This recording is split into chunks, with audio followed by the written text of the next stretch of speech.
يهده الله فلا مضل له ومن يضلله فلا هادي له أشهد أن لا إله إلا الله وحده لا شريك له وأشهد أن محمدا عبده ورسوله أما بعد فأعوذ بالله من الشيطان الرجيم رب اشرح لي صدري ويسر لي أمري واحلل عقدة من لساني يفقه قولي যাবতীয় প্রশংসা হামদ সানা মহাপরাক্রমশালী আল্লাহ সুবহানাহু ওয়া তাআলার জন্য সকলেই বলে আলহামদুলিল্লাহ। দরুদ ও সালাম বর্ষিত হোক পৃথিবীর সর্বশেষ ও সর্বশ্রেষ্ঠ রাসূল আহমদ মুহাম্মদ মুস্তাফা সাল্লাল্লাহু আলাইহি ওয়াসাল্লামের প্রতি। আপনারা অনেকেই অবগত আছেন যে আমরা গত জুমায় ফিলিস্তিনের ইতিহাসের প্রথম অংশ বা প্রথম পর্ব ইব্রাহিম আলাইহিস সালাতু ওয়াস সালাম থেকে নিয়ে মুহাম্মদ সাল্লাল্লাহু আলাইহি ওয়াসাল্লামের আগ পর্যন্ত শেষ করেছিলাম। আজকে আমরা ফিলিস্তিনের ইতিহাস মুহাম্মদ সাল্লাল্লাহু আলাইহি ওয়াসাল্লাম থেকে শুরু করব। আজকে আমাদের বক্তব্যের দ্বিতীয় পর্ব ইনশাআল্লাহ। মুহাম্মদ সাল্লাল্লাহু আলাইহি ওয়াসাল্লামের সময়ে সর্বপ্রথম ফিলিস্তিন বা বাইতুল মুকাদ্দাসের নাম যখন উচ্চারিত হয় বা পবিত্র কোরআন এবং হাদিসে পাওয়া যায়, সেটা হচ্ছে পবিত্র কোরআনে একটি সূরা আছে, সেই সূরার নাম হচ্ছে সূরাতুর রুম। যে সূরায় আল্লাহ সুবহানাহু ওয়া তাআলা বলেছেন গুলিবাতির রুম। এই আয়াত অবতীর্ণ হওয়ার প্রেক্ষাপট যেটা ছিল সেটা হচ্ছে তৎকালীন যুগে সারা পৃথিবী দুই সাম্রাজ্যে বিভক্ত ছিল। একটি হচ্ছে রোমান সাম্রাজ্য, আরেকটি হচ্ছে পারস্য সাম্রাজ্য। রোম শব্দ থেকে এসেছে, যেটা কোরআনে ব্যবহৃত হয়েছে, আর রোম হচ্ছে ইতালির রাজধানী রোম। ইতালির রাজধানী রোম কেন্দ্রিক খ্রিস্টানদের যে একটা বলয়, যেটাকে আমরা এখন ইউরোপ নামে জানি, সেই ইউরোপকেই মূলত আরবিতে রোম বলা হয়। আর পারস্য সাম্রাজ্য হচ্ছে বর্তমান ইরান, যাকে আরবিতে ফোর্স বা ফারেস বলা হয়। সেই ফারেস থেকেই আমরা বলি পারস্য, পারসি, যারা ফার্সি ভাষায় কথা বলে। তো পারস্য সাম্রাজ্যের কেন্দ্র ছিল ইরান, আর রোমান সাম্রাজ্যের কেন্দ্র ছিল ইউরোপ। এই দুই বৃহৎ সাম্রাজ্যে পৃথিবী বিভক্ত ছিল। রোমানরা ছিল আহলুল কিতাব। আহলুল কিতাব মানে যাদের উপর আসমানি কিতাব অবতীর্ণ হয়েছে, যারা কোনো না কোনো নবীর উম্মত। তো রোমানরা ছিল খ্রিস্টান, ঈসা আলাইহিস সালাতু ওয়াস সালামের অনুসারী। অন্যদিকে পারস্য ছিল অগ্নিপূজক, আগুনের পূজারী তথা মুশরিক, আহলুল কিতাব নয়। তো আমরা গত জুমায় দেখেছি যে বাইতুল মুকাদ্দাস অতীতের যুগের সকল জাতি গোত্রের নিকট এবং সকল নবীর নিকট কতটা গুরুত্বপূর্ণ এবং কতটা ইতিহাসের ধারা পরিবর্তনকারী একটি জিনিস হচ্ছে বাইতুল মুকাদ্দাস বা জেরুজালেম। তো এই জেরুজালেম নিয়ে রোমান এবং পারস্যদের মধ্যে যুদ্ধ লেগেই থাকত। রাসূল সাল্লাল্লাহু আলাইহি ওয়াসাল্লাম যখন মক্কায়, তখন পারস্যরা রোমানদেরকে পরাজিত করে বাইতুল মুকাদ্দাস দখলে নিয়ে নেয়। এই ঘটনায় মক্কার মুশরিকরা খুশি হয় আর মুসলমানেরা কষ্ট পায়। মুশরিকরা খুশি হয় এই জন্য যে পারস্যরা অগ্নিপূজক, তাদের সাথে তাদের মিল আছে, উভয়ই মুশরিক। আর মুসলমানেরা কষ্ট পায় এই জন্য যে খ্রিস্টানরা হচ্ছে আহলুল কিতাব, তাদের পরাজয়, আহলুল কিতাবদের পরাজয়। তথা মুহাম্মদ সাল্লাল্লাহু আলাইহি ওয়াসাল্লাম আসার আগ পর্যন্ত কেউ যদি দ্বীনে হক খুঁজতে চায়, তো দ্বীনে হক ছিল ঈসা আলাইহিস সালাতু ওয়াস সালামের দিন। তো আহলুল কিতাবদের পরাজয়ে এবং মুশরিকদের বিজয়ে মক্কার মুশরিকরা খুশি হয় আর মক্কার মুসলমানেরা কষ্ট পায়। তখন আল্লাহ সুবহানাহু ওয়া তাআলা পবিত্র কোরআনে আয়াত অবতীর্ণ করেন গলিবাতুর রোম, যে অচিরেই রোমরা বিজয় লাভ করবে এবং তারা অচিরেই পারস্যদের নিকট থেকে বাইতুল মুকাদ্দাস দখলে নেবে। যেই বছরে মুহাম্মদ সাল্লাল্লাহু আলাইহি ওয়াসাল্লামের সাথে বদরের যুদ্ধ সংঘটিত হয়, ঠিক সেই বছরেই রোমানরা পারস্যদেরকে পরাজিত করে আগের পরাজয়ের 8 থেকে 9 বছর পরে পারস্যদেরকে পরাজিত করে পুনরায় বাইতুল মুকাদ্দাস দখলে নেয়। তখন মুসলমানেরা পুনরায় খুশি হয়।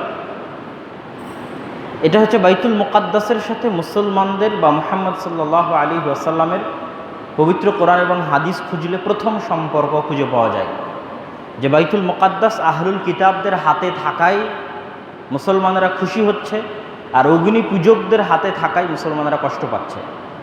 এখান থেকে আমাদের বর্তমান সময়ে একটা শিক্ষণীয় আছে, যেটা আমরা দেখি যে ফাতাহ এবং হামাস নিয়ে ফেসবুক, অনলাইন, ইউটিউব, টুইটারে অনেক তর্ক বিতর্ক, মতানৈক্য, মতভেদ। এই ঘটনা থেকে আমরা একটা জিনিস শিখতে পারি যে বাইতুল মুকাদ্দাস যদি একজন অগ্নিপূজকের হাতের চাইতে একজন আহলুল কিতাবের হাতে থাকার কারণে আল্লাহ রাসূল সন্তুষ্ট হয়, তাহলে ইহুদিদের হাতে থাকার চাইতে খ্রিস্টানদের হাতে থাকা ভালো। খ্রিস্টানদের হাতে থাকার চাইতে একজন মুসলমান যার আকীদা খারাপ যদি হয় তো তার হাতে থাকা ভালো। সুতরাং বাইতুল মুকাদ্দাসের লড়াইয়ে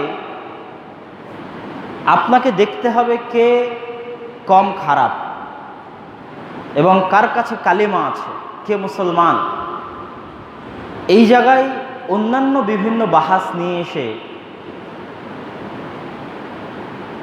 ইহুদিবাদী জায়নিস্টদেরকে সহযোগিতা করা বা মুসলমানদেরকে কষ্ট দেওয়া, এটা হচ্ছে নির্বুদ্ধিতার পরিচয়। এরপরে দ্বিতীয় যখন বাইতুল মুকাদ্দাসের নাম পবিত্র কোরআন এবং ইতিহাসের পাতায় দেখা যায়, সেটা হচ্ছে মেরাজের ঘটনা। মেরাজের ঘটনায় আল্লাহ সুবহানাহু ওয়া তাআলা পবিত্র কোরআন মাজিদে বলেছেন, সূরা ইসরা, যেটা পবিত্র কোরআনের একদম মাঝামাঝি 15তম পারায় শুরু হচ্ছে, সুবহানাল্লাযী আসরা বিআবদিহি লাইলাম মিনাল মাসজিদিল হারাম ইলাল মাসজিদিল আকসা।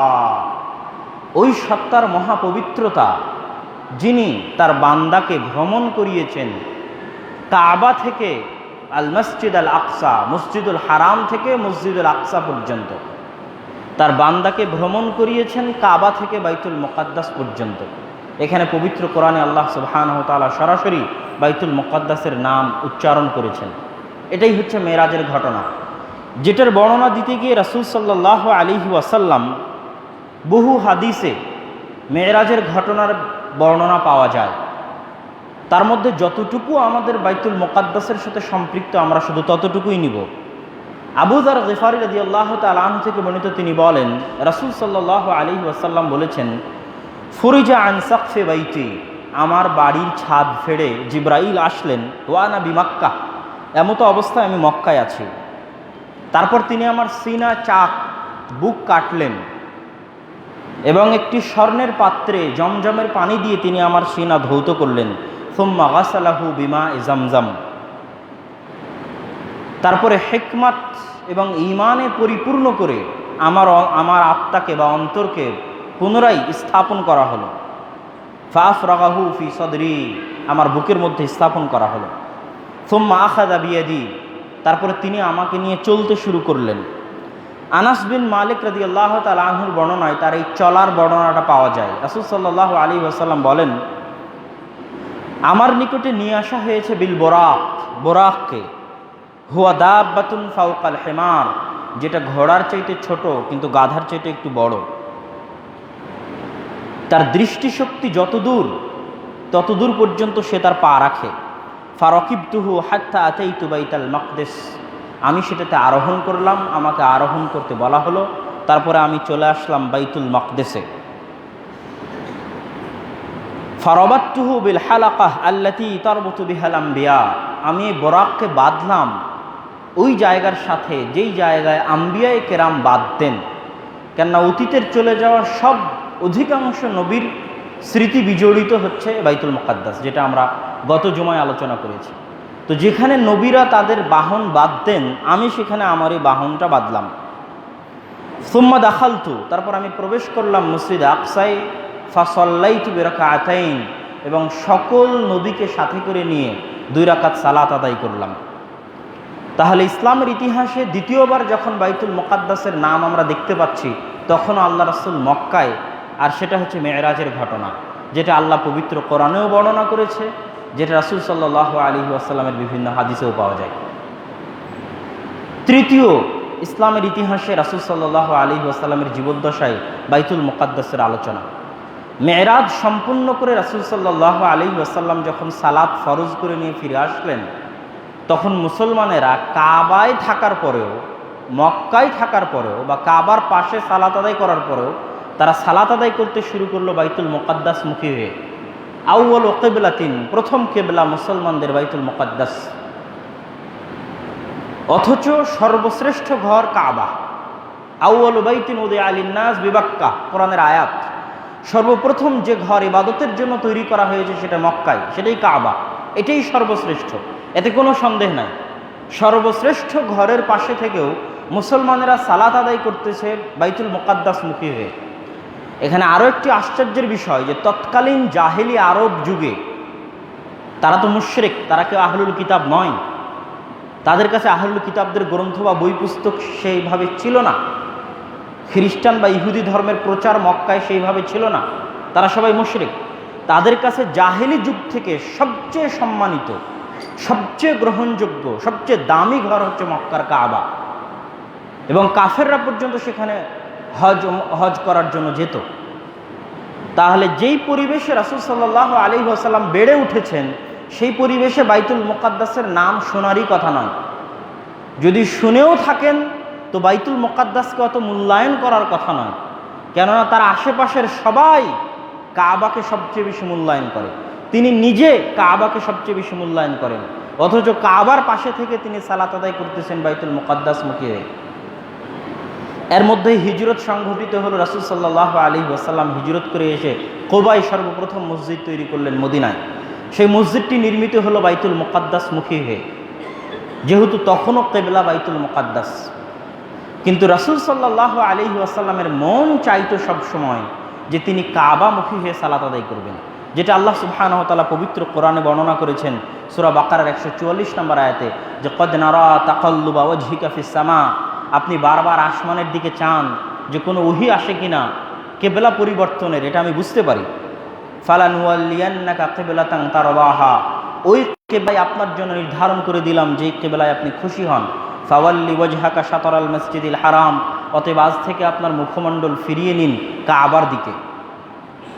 তো 16 থেকে 17 মাস মুসলমানেরা যেই কিবলামুখী হয়ে সালাত আদায় করেছে কাবার পাশেও এবং মদিনাতেও, এবং প্রথম নির্মিত মসজিদ নির্মিত হয়েছে বাইতুল মুকাদ্দাস মুখী হয়ে, সেটাই হচ্ছে জেরুজালেমের বাইতুল মুকাদ্দাস। তাহলে রাসূল সাল্লাল্লাহু আলাইহি ওয়াসাল্লামের জীবদ্দশাতে আমরা এটা তৃতীয় ঘটনা দেখলাম বাইতুল মুকাদ্দাস কেন্দ্রিক। এখানে একটা কথা আমি বলে রাখি, যে কেন কিবলা বাইতুল মুকাদ্দাস মুখী করা হলো, এটা নিয়ে অনেক বিশ্লেষণ, অনেক আলোচনা হয়। কিন্তু সকল আম্বিয়ায়ে কেরামের গত জুমার খুতবা দেখার পরে আমার কাছে যেটা মনে হয়েছে সেটা হচ্ছে, বাইতুল মুকাদ্দাস যদি মুসলমানদের কিবলা না হতো, বা মেরাজ যদি বাইতুল মুকাদ্দাস দিয়ে রাসূল সাল্লাল্লাহু আলাইহি ওয়াসাল্লাম না করতেন, তাহলে বাইতুল মুকাদ্দাসের সাথে মুসলমানদের সম্পর্ক তৈরি হতো না। মুসলমানরা বিচ্ছিন্ন থাকতো বাইতুল মুকাদ্দাস থেকে। আর বাইতুল মুকাদ্দাস হচ্ছে অতীতে চলে যাওয়া সব নবী রাসূলের ইবাদতের স্থান। তাহলে ইসলাম যদি সার্বজনীন ধর্ম হয়, ইসলাম যদি সর্বশ্রেষ্ঠ ধর্ম হয়, যেটা সারা পৃথিবীব্যাপী নিজের আধিপত্য বিস্তার করবে, সে আধিপত্য পূর্ণতা পাবে না বাইতুল মুকাদ্দাস ব্যতীত।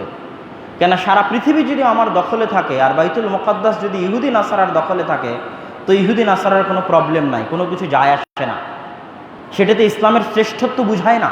সারা আমেরিকা ইসলামের দখলে, সারা ইউরোপ ইসলামের দখলে, কিন্তু বাইতুল মুকাদ্দাস নাই, জেরুজালেম নাই, এটাতে ইসলামের শ্রেষ্ঠত্ব হয় না। কেননা ওই জেরুজালেমেই যদি শুধু ইহুদি খ্রিস্টানরা বসবাস করে তো এটাই তাদের জন্য যথেষ্ট বলে তারা মনে করে। সুতরাং ইসলামের শ্রেষ্ঠত্ব প্রমাণের জন্য, সার্বজনীনতা এবং সারা পৃথিবীব্যাপী আধিপত্য বিস্তারের জন্য বাইতুল মুকাদ্দাসের প্রয়োজন রয়েছে, ছিল, আছে এবং থাকবে। ইব্রাহিম আলাইহিস সালাতু ওয়াস সালামের দুই সন্তান দ্বীন ইব্রাহিম, এক সন্তান ইসমাইল আছেন কাবার পাশে, আরেক সন্তান ইসহাক আছেন বাইতুল মুকাদ্দাসের পাশে। ইসহাকের বংশধরের সবাই বাইতুল মুকাদ্দাস কেন্দ্রিক, আর ইসমাইলের বংশধরের সবাই কাবা কেন্দ্রিক।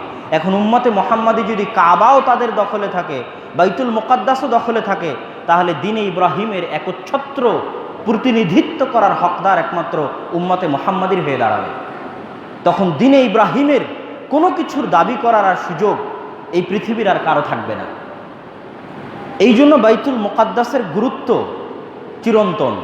এই জন্যই মূলত প্রথম কেবলা বাইতুল মুকাদ্দাসের দিকে, এটা আল্লাহর ইচ্ছা, আল্লাহর হিকমাহ। রাসূল সাল্লাল্লাহু আলাইহি ওয়াসাল্লামের মেরাজের যাত্রা শুরু বাইতুল মুকাদ্দাস থেকে। এবার আমরা আসি রাসূল সাল্লাল্লাহু আলাইহি ওয়াসাল্লামের জীবদ্দশায় বাইতুল মুকাদ্দাস কেন্দ্রিক চতুর্থ ঘটনা। এই চতুর্থ ঘটনায় আমরা দেখব যে বাইতুল মুকাদ্দাসে রাসূল সাল্লাল্লাহু আলাইহি ওয়াসাল্লামের নাম উচ্চারিত হচ্ছে, যেই ঘটনা পরবর্তীতে সুফিয়ান রাদিয়াল্লাহু তাআলা আনহু, যিনি তার প্রথম জীবদ্দশায় কাফের ছিলেন এবং পরবর্তীতে ইসলাম গ্রহণ করেছেন, তিনি বিস্তারিতভাবে সহিহ বুখারীর ওহী অধ্যায়ে এই আলোচনা পেশ করেছেন, যেখানে বাইতুল মুকাদ্দাসে রাসূল সাল্লাল্লাহু আলাইহি ওয়াসাল্লামের নাম উচ্চারিত হচ্ছে। সেই ঘটনা হচ্ছে হুদাইবিয়ার সন্ধির পরে রাসূল সাল্লাল্লাহু আলাইহি ওয়াসাল্লাম চিঠি প্রেরণ করা শুরু করলেন বিভিন্ন বাদশার নিকটে। যেই রোমানদের বাইতুল মুকাদ্দাস বিজয়ে আল্লাহ রাসূল খুশি হয়েছিলেন, মক্কার মুসলমানেরা খুশি হয়েছিল, সেই রোমানদের নিকটেই বাইতুল মুকাদ্দাসে রাসূল সাল্লাল্লাহু আলাইহি ওয়াসাল্লাম চিঠি পাঠালেন ইসলাম গ্রহণের। আর হুদাইবিয়ার সন্ধির কারণে যেহেতু মক্কার মুশরিকদের কাছেও কোনো যুদ্ধ বিগ্রহ নাই, এই জন্য মক্কার মুশরিকরাও বের হলো ব্যবসার উদ্দেশ্যে। ব্যবসার উদ্দেশ্যে বের হওয়া মক্কার মুশরিকদের কাফেলা সুফিয়ান রাদিয়াল্লাহু তাআলা আনহুর নেতৃত্বে যখন পৌঁছল বাইতুল মুকাদ্দাসে বা বাইতুল মুকাদ্দাসের আশেপাশে, ঠিক সেই মুহূর্তেই রাসূল সাল্লাল্লাহু আলাইহি ওয়াসাল্লামের চিঠি গিয়ে পৌঁছে রোমান বাদশাহ হিরাক্লিয়াসের নিকটে। রোমান বাদশার নিকটে যখন রাসূল সাল্লাল্লাহু আলাইহি ওয়াসাল্লামের চিঠি দেওয়া হয়, তখন তিনি বাইতুল মুকাদ্দাসে, সেটাকে তারা বলতো ইলিয়া। হাদিসে শব্দটা এসেছে ইলিয়া। ইলিয়া মানে হচ্ছে আল্লাহর ঘর, হিব্রু ভাষায় বাইতুল্লাহ, আল্লাহর ঘর। এই নামটা ইসহাক বা ইয়াকুব আলাইহিস সালাতু ওয়াস সালাম দিয়েছিলেন বলে ঐতিহাসিকগণ ধারণা করেন। তো এখন যখন চিঠি গিয়ে পৌঁছলো রোমান বাদশার নিকটে, তখন তার নিকটে এই খবরও গেল যে আরব থেকে একদল মানুষ ব্যবসা করতে এসেছে। তখন তিনি এই চিঠি পড়ার আগেই তাদেরকে ডেকে পাঠালেন। এবার বিস্তারিত এখানে আলোচনা হচ্ছে হাদিসে ডেকে পাঠানোর পর। তখন বাদশাহ জিজ্ঞেস করছে, আইয়ুকুম আকরাবু নাসাবান বিহাযা রাজুল। এই মক্কার কাফের মুশরিকদের যে ব্যবসায়ী গ্রুপ বাইতুল মুকাদ্দাসে তাদেরকে বাদশাহ ডেকে পাঠালো, তাদেরকে বাদশাহ জিজ্ঞেস করছে, আচ্ছা আমার নিকটে অমুকের চিঠি এসেছে, তার সবচেয়ে নিকটবর্তী তোমাদেরকে, তোমাদের মধ্যে ওই ব্যক্তি তথা মুহাম্মদ সাল্লাল্লাহু আলাইহি ওয়াসাল্লামের সবচেয়ে নিকটবর্তী কে? তখন সুফিয়ান বললেন রাদিয়াল্লাহু তাআলা আনহু যে আমি আকরাবুহুম নাসাবান, বংশগত দিক থেকে আমি তার সবচেয়ে নিকটবর্তী। তখন বাদশাহ বলল, উদনুহু মিন্নি, আমার নিকটে আসো, কাছে আসো। আকাররিবু আসহাবাহু ফাজআলুহুম ইনদা যাহরি সুম্মা ক্বালা লিতুরজুমানিহি কুল লাহুম ইন্নী সাইলুন আন হাযা রাজুল ফাইন কাযাবানি ফাকাযযিবুহু। সুফিয়ান রাদিয়াল্লাহু তাআলা আনহুকে কাছে নিয়ে তার আর যারা প্রতিনিধি ছিল, সাথে ব্যবসা করতে এসেছিল, তাদেরকে একটু দূরে রেখে, তার পিছনে রেখে তিনি তার দোভাষীকে বলছেন, ওদেরকে বলে দাও আমি এই ব্যক্তি তথা মুহাম্মদ সাল্লাল্লাহু আলাইহি ওয়াসাল্লাম সম্পর্কে সুফিয়ান তাকে জিজ্ঞেস করব, এ যদি মিথ্যা বলে তাহলে তোমরা যেন তাকে মিথ্যায়িত করো। ফাইন কাযাবানি, সুফিয়ান যদি মিথ্যা বলে তাহলে তোমরা যেন বলে দাও যে সুফিয়ান মিথ্যা বলছে। এবার সুফিয়ান রাদিয়াল্লাহু তাআলা আনহু বলছেন, ফাওয়াল্লাহি লাউলাল হায়াউ মিন আন ইয়াসিরু আলাইয়া কাযিবান যদি মিথ্যা বলতে আমার লজ্জা না লাগতো তাহলে সেই দিন আমি মিথ্যা বলতাম। এটা সুফিয়ান রাদিয়াল্লাহু আনহু, তখন তিনি কাফের, তখন তিনি কাফেরদের সর্দার এবং বহু যুদ্ধে তিনি আল্লাহ রাসূলের বিরুদ্ধে নেতৃত্ব দিয়েছেন। বদরের যুদ্ধে আবু জাহালের পাশে থেকেছেন, উহুদের যুদ্ধে নিজে নেতৃত্ব দিয়েছেন, খন্দকের যুদ্ধে নেতৃত্ব দিয়েছেন, বহু যুদ্ধে নেতৃত্ব দিয়েছেন। হুদাইবিয়ার সন্ধি তার মাধ্যমে হয়েছে আল্লাহ রাসূল এবং তার মুখোমুখিতে। তো বহু যুদ্ধে তিনি কাফেরদের সর্দার এবং মক্কার মুশরিকদের সর্দার। তিনি বলছেন যে আমি যদি মিথ্যা বলতে লজ্জা না পেতাম তাহলে সেই দিন মিথ্যা বলতাম। তাহলে কল্পনা করেন একজন কাফের মিথ্যা বলতে লজ্জা পায়।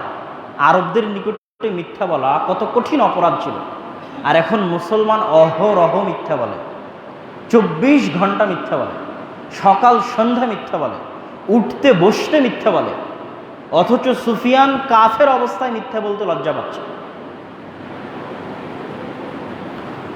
তো প্রথম তাকে যে জিজ্ঞাসা করা হলো, সেই জিজ্ঞাসা হচ্ছে কাইফা নাসাবুহু ফীকুম, আচ্ছা এই ব্যক্তি যে নবুয়তের দাবি করছে তার নাসাব, তার বংশমর্যাদা তোমাদের মধ্যে কেমন? তা আমি বললাম হুয়া ফীনা যু নাসাব, তিনি আমাদের মধ্যে উঁচু বংশমর্যাদার অধিকারী। ফাহাল ক্বালা হাযাল কওলু মিনকুম আহাদুন ক্বাত্তু ক্বাবলাহ, আচ্ছা এই বংশের মধ্যে আগে কি কেউ নবুয়তের দাবি করেছিল?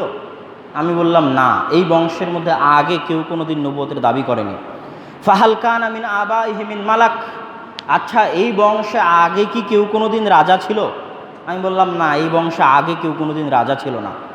তখন হেরাক্লিয়াস জিজ্ঞেস করছে ফাশরাফুন নাস ইয়াত্তাবিউনাহু আম দুআফাউহুম, তার অনুসরণ কারা করে, সমাজের গরিব মানুষ না সমাজের ধনী মানুষ? আমি বললাম বাল দুআফাউহুম, সমাজের গরিব মানুষ তার অনুসরণ করে, মিসকিন মানুষ। আমি বললাম আয়াজিদুন আম ইয়ানকুসুন, তার সদস্য সংখ্যা দিন দিন বাড়ছে না কমছে? আমি বললাম বাল ইয়াজিদুন, বরং দিন দিন বাড়ছে।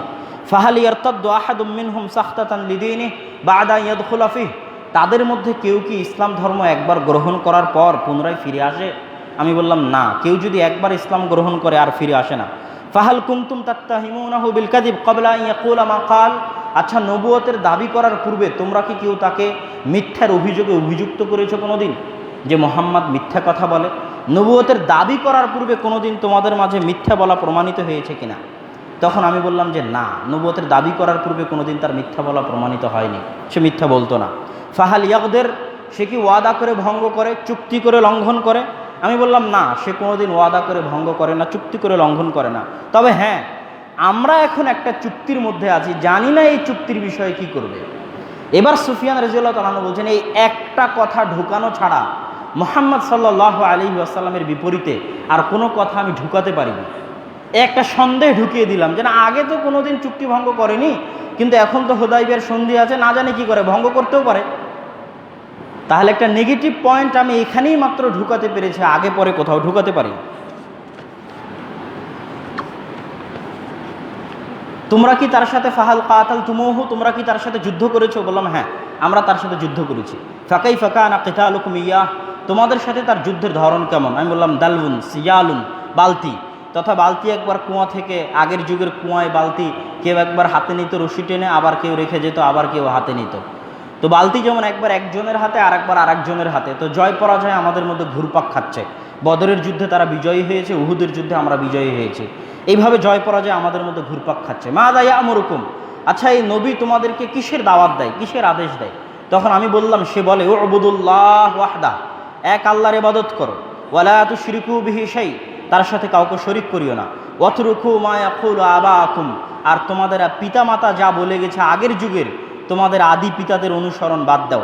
ওয়ায়ামুরুনা বিস-সালাতি ওয়াজ-যাকাত, সে আমাদেরকে সালাত আদায়ের নির্দেশ দেয়, যাকাত আদায়ের নির্দেশ দেয়, ওয়াস-সিদকি ওয়াল আফাফি ওয়াস-সিলাহ, সত্য বলার নির্দেশ দেয় এবং আত্মীয়তার সম্পর্ক রক্ষা করার নির্দেশ দেয়। এবার বাদশাহ হিরাক্লিয়াস তার দোভাষীকে বলছে যে তাকে বলে দাও, আমি তাকে জিজ্ঞেস করেছিলাম তার বংশ সম্পর্কে, সে বলেছে সে উঁচু বংশের অধিকারী। সুফিয়ান বলেছে যে মুহাম্মদ সাল্লাল্লাহু আলাইহি ওয়াসাল্লাম উঁচু বংশমর্যাদার অধিকারী, তাকে বলে দাও ফাকাযালিকা রসুল তুবআসু ফি নাসাবি কওমিহা, এভাবেই নবী রাসূল উঁচু বংশে প্রেরিত হয়ে থাকেন। ওয়াসাআলতুকা হাল ক্বালা আহাদুম মিনকুম হাযাল কওল, আমি তাকে জিজ্ঞেস করেছিলাম তার বংশে ইতিপূর্বে কেউ নবুয়তের দাবি করেছে কিনা, সে বলেছে যে না, কেউ করেনি। যদি সে বলতো যে ইতিপূর্বে কেউ নবুয়তের দাবি করেছে, তাহলে আমি বলতাম সে তার দেখা দেখি নিজেও নবুয়তের দাবি করেছে।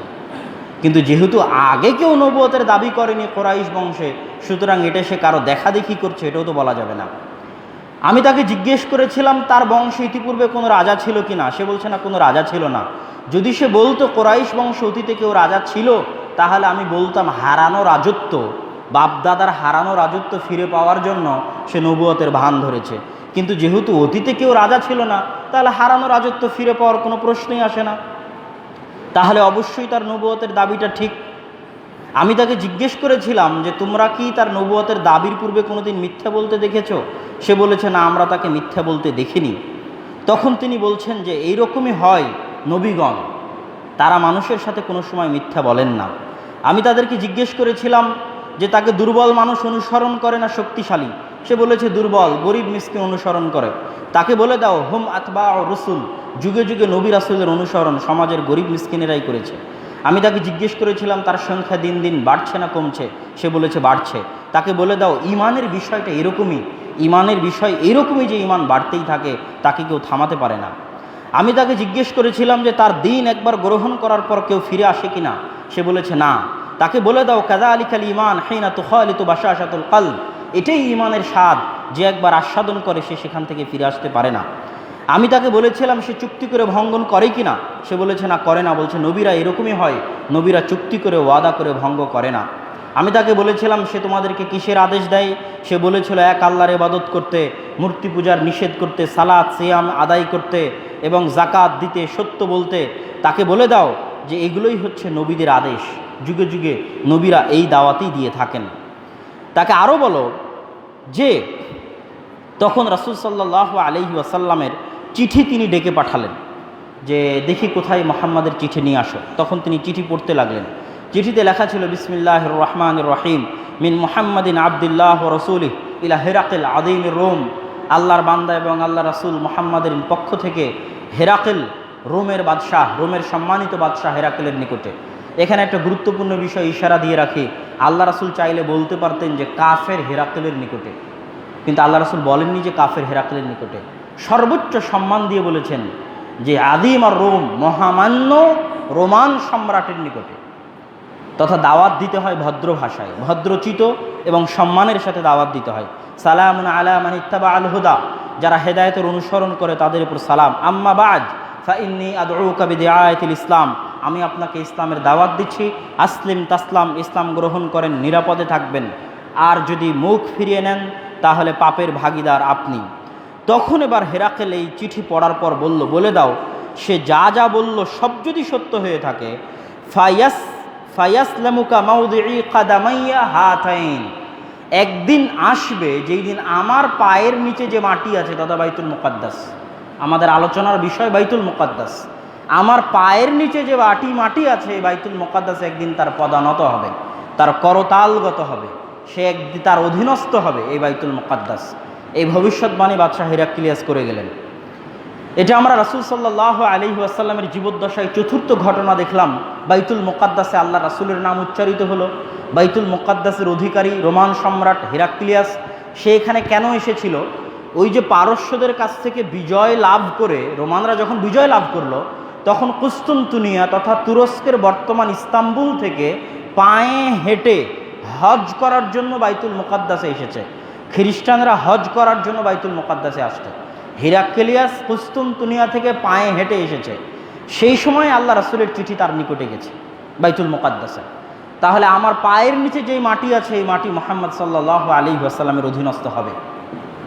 এবার আমরা দেখব রাসূল সাল্লাল্লাহু আলাইহি ওয়াসাল্লামের জীবদ্দশাতে দুইটা বড় যুদ্ধ রাসূল সাল্লাল্লাহু আলাইহি ওয়াসাল্লাম পরিচালনা করেছেন বাইতুল মুকাদ্দাস বা শাম বা ফিলিস্তিন বিজয় করার জন্য। তার মধ্যে একটা বিখ্যাত যুদ্ধ হচ্ছে মুতার যুদ্ধ। আপনারা গুগল ম্যাপে যদি মুতা লিখে সার্চ দেন তাহলে দেখবেন জর্ডানের ডেড সির এক পারে মুতা আর এক পারে হচ্ছে ফিলিস্তিন বা জেরুজালেম।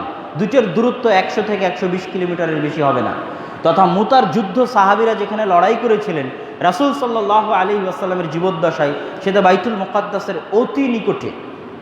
এবং এই লড়াইয়ে রাসূল সাল্লাল্লাহু, এটা ছিল বাইতুল মুকাদ্দাস বিজয় করার জন্য মুসলমানদের প্রথম যুদ্ধ। মুসলমানদের ইতিহাসে আল্লাহ রাসূলের জীবদ্দশায় বাইতুল মুকাদ্দাস বিজয় করার জন্য প্রথম যুদ্ধ। যুদ্ধটা হয়েছিল রাসূল সাল্লাল্লাহু আলাইহি ওয়াসাল্লাম বসরার বাদশাহ যে রোমান সম্রাট হেরাক্লিয়াসের অধীনে গভর্নর দায়িত্ব পালন করত, তার নাম হচ্ছে সুরাহবিল ইবনে আমর আল গাসসানি। তার নিকটে আল্লাহ রাসূল চিঠি পাঠিয়েছিলেন ইসলামের দাওয়াত দিয়ে। সে আল্লাহ রাসূলের দূতকে হত্যা করেছিল। আর এটা নিয়ম হচ্ছে দূতকে হত্যা করা হয় না। আল্লাহ রাসূল কোনো সময় দূতকে হত্যা করেননি। পৃথিবীতে নিয়ম এটা যে দূতকে হত্যা করতে হয় না। যখন দূতকে সে হত্যা করলো, তখন রাসূল সাল্লাল্লাহু আলাইহি ওয়াসাল্লাম প্রচণ্ড ক্ষিপ্ত হলেন এবং অত্যন্ত দুর্বল শক্তির অধিকারী হওয়ার পরেও, অত্যন্ত দুর্বল সাম্রাজ্যের অধিকারী হওয়ার পরেও তিনি রোমানদের বিরুদ্ধে সেনাবাহিনী প্রেরণ করলেন। আর সেই সেনাবাহিনীর সংখ্যা ছিল মাত্র 3000। রাসূল সাল্লাল্লাহু আলাইহি ওয়াসাল্লাম তার সেনাপতি নির্ধারণ করে দিলেন। রাসূল সাল্লাল্লাহু আলাইহি ওয়াসাল্লাম এইভাবে সেনাপতি নির্ধারণ করে দিলেন যে শোনো, প্রথমে দায়িত্ব পালন করবে যায়েদ বিন হারেসা, তারপরে দায়িত্ব পালন করবে জাফর, তারপরে দায়িত্ব পালন করবে আব্দুল্লাহ বিন রাওয়াহা। এখান থেকে বোঝা যাচ্ছে যে যখন আল্লাহ রাসূল 3 জন সেনাপতি নির্ধারণ করলেন, তথা তারা অনেকেই মারা যাবেন বা আগের 2 জন অন্তত পক্ষে মারা যাবেন, এটা তারা বুঝেই নিয়েছেন। যায়েদ বিন হারেসা বুঝেই নিয়েছেন যে এই যুদ্ধে তার মৃত্যু হবে, এবং জাফর বিন আবি তালেব বুঝেই নিয়েছেন যে এই যুদ্ধে তার মৃত্যু হবে। তো ফিলিস্তিনের মাটিতে ঝরা একজন মুসলমানের রক্তের প্রতিশোধ নিতে, যে একজনকে আল্লাহ রাসূল দূত হিসেবে পাঠিয়েছিলেন, ওই রক্ত ফিলিস্তিনের মাটিতে ঝরেছিল। ফিলিস্তিনের মাটিতে ঝরা একজন মুসলমানের রক্তের প্রতিশোধ নিতে রাসূল সাল্লাল্লাহু আলাইহি ওয়াসাল্লাম দুর্বল সাম্রাজ্যের অধিকারী হওয়ার পরও তার সেনাবাহিনী রওনা করে দিলেন।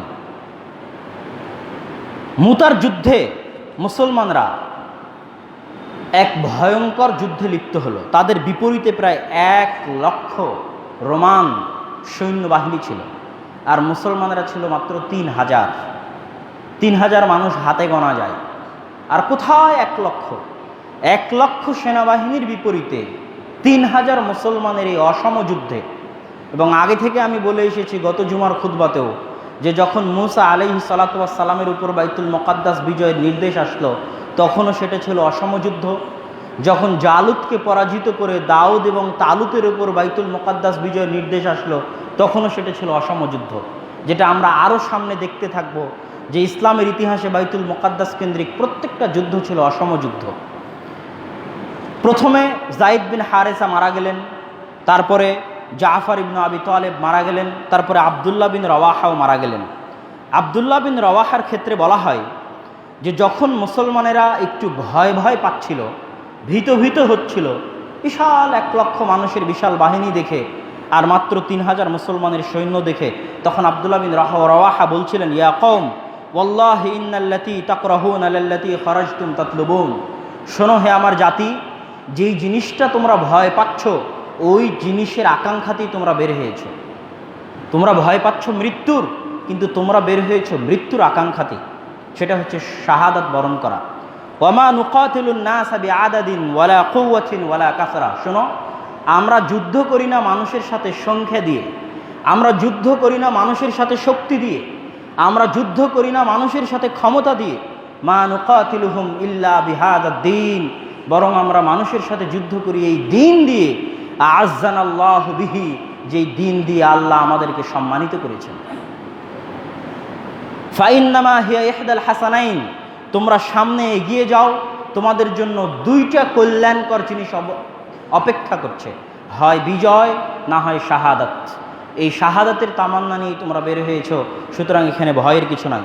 আব্দুল্লাহ বিন রাওয়াহার ক্ষেত্রে সঠিক সানাদ সহ প্রমাণ আকারে পাওয়া যায় যে যখন তিনি যুদ্ধের মাঠের নেতৃত্বভার গ্রহণ করলেন এবং রায়াহ ঝান্ডা যখন তার হাতে ছিল, তখন তার ডান হাত কেটে গেলে তিনি সেই ঝান্ডা বাম হাত দিয়ে উত্তোলন করেছিলেন। বাম হাত কেটে গেলে তিনি 2 হাত একত্রিত করে সেই ঝান্ডা উত্তোলন করে রেখেছিলেন। এবং পরবর্তীতে আব্দুল্লাহ বিন ওমর রাদিয়াল্লাহু তাআলা আনহুর রিওয়ায়াতে পাওয়া যায় যে তার শরীরে 70-এরও অধিক, হাত্তা কুতিআ জাসাদাহু নিসফাইন, তার শরীরে 90-এর অধিক তীরের আঘাত এবং তরবারির আঘাত পাওয়া গেছিল। 90-এর অধিক তীরের আঘাত এবং তরবারির আঘাত নিয়েও তিনি যুদ্ধের মাঠ থেকে পলায়ন করেননি, যুদ্ধের মাঠ থেকে ঝান্ডা পরিত্যাগ করেননি। এটাই ছিল তাদের ঈমান। যখন 3 জন সেনাপতি মারা গেল, তখন খালিদ ইবনে ওয়ালিদ নিজে থেকে দায়িত্বভার গ্রহণ করলেন। সেনাপতির দায়িত্ব গ্রহণ করলেন।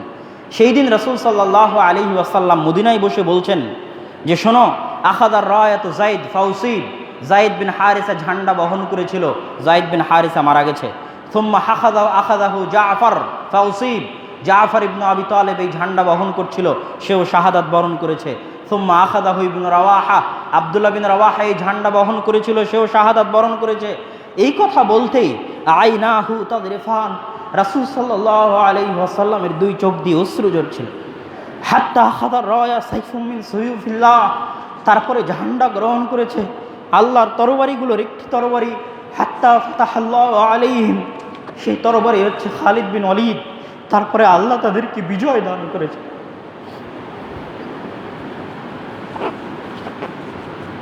বাইতুল মুকাদ্দাস বিজয়ের জন্য মুসলমানদের মুহাম্মদ সাল্লাল্লাহু আলাইহি ওয়াসাল্লামের জীবদ্দশায় দ্বিতীয় যুদ্ধ ছিল তাবুকের যুদ্ধ। মুতার যুদ্ধে এক প্রকার পরাজয় বরণ করে যখন রোমানরা পূর্ণ শক্তিতে মদিনার উপর আক্রমণ করার প্রস্তুতি নিচ্ছে, তখন রাসূল সাল্লাল্লাহু আলাইহি ওয়াসাল্লাম সিদ্ধান্ত নিলেন যে তাদেরকে মদিনার বাইরে আটকাতে হবে। যদি মদিনার বাইরে আটকাতে না পারি, তাহলে ইসলামের এই ছোট্ট ক্ষুদ্র সাম্রাজ্য ধূলিসাৎ হয়ে যেতে পারে। আর পরাজয় যদি মদিনার বাইরে হয়, তো পালিয়ে এসে মদিনায় আশ্রয় নেওয়া যাবে। এই জন্য রাসূল সাল্লাল্লাহু আলাইহি ওয়াসাল্লাম প্রস্তুতি স্বরূপ মদিনার অসহায় দরিদ্র মিসকিন মুসলমানদেরকে নির্দেশ দিলেন দান করার জন্য, সাদাকা করার জন্য। সেই দিন ওমর রাদিয়াল্লাহু তাআলা আনহু বলছেন, আল ইয়াউম আসবিকু আবা বকর, আজকে তাবুকের যুদ্ধের জন্য যখন আল্লাহ রাসূল দানের কথা বললেন, তখন আমি ওমর ভাবছি যে আজকে আমি আবু বকরকে অতিক্রম করে যাব। এই মনে করে আমি আমার অর্ধেক সম্পদ নিয়ে উপস্থিত হলাম। অর্ধেক সম্পদ নিয়ে উপস্থিত হওয়ার পর আমি দেখি আবু বকর রাদিয়াল্লাহু তাআলা আনহু এসেছেন। রাসূল সাল্লাল্লাহু আলাইহি ওয়াসাল্লাম তাকে বলছেন, মা আবকাইতা লি আহলিক, আবু বকর তুমি তোমার পরিবারের জন্য কি রেখে এসেছো? তখন আবু বকর বলছে, আবকাইতু লাহুমুল্লাহ ওয়া রাসূলাহ, আমি আল্লাহ এবং আল্লাহর রাসূলকে পরিবারের জন্য রেখে এসেছি, বাকি যা ছিল সব নিয়ে এসেছি। সেই দিন আমি ওমর বললাম, লা উসাবিকুকা ইলা শাইইন আবাদা, আজকের পর আমি কোনোদিন আবু বকরকে পরাজিত করতে পারবো না।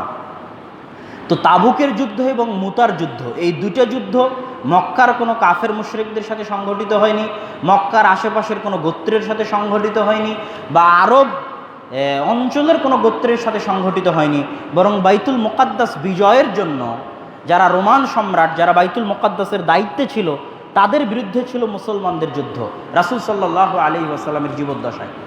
রাসূল সাল্লাল্লাহু আলাইহি ওয়াসাল্লামের মৃত্যুর পরে যখন আবু বকর রাদিয়াল্লাহু তাআলা আনহু খেলাফতের দায়িত্বভার গ্রহণ করলেন, তো রাসূল সাল্লাল্লাহু আলাইহি ওয়াসাল্লাম মৃত্যুর পূর্বে আরেকটা বাহিনী রেডি করছিলেন, যেই বাহিনীর দায়িত্বভার দিয়েছিলেন মুতার যুদ্ধে যিনি যাকে সেনাপতি করেছিলেন যায়েদ বিন হারিসা, যিনি মারা গেছেন, তার ছোট্ট ছেলে 16-17 বছরের যুবক কিশোর ওসামা বিন যায়েদ, তার হাতে তিনি নেতৃত্বের ভার দিয়ে পুনরায় তাকে পাঠাচ্ছিলেন রোমানদের বিরুদ্ধে। ওই বাহিনী রওনা হয়েও গেছিল, মদিনা অতিক্রম করেও গেছিল। তখন রাসূল সাল্লাল্লাহু আলাইহি ওয়াসাল্লামের মৃত্যু হয়। আবু বকর রাদিয়াল্লাহু তাআলা আনহু খেলাফতের দায়িত্বভার গ্রহণ করা মাত্রই সারা আরবে ফিতনা ছড়িয়ে পড়ে। মানুষ মুরতাদ হয়ে যায়, কেউ যাকাত দিতে চায় না, মিথ্যুক নবুয়তের দাবিদারদের আবির্ভাব ঘটে।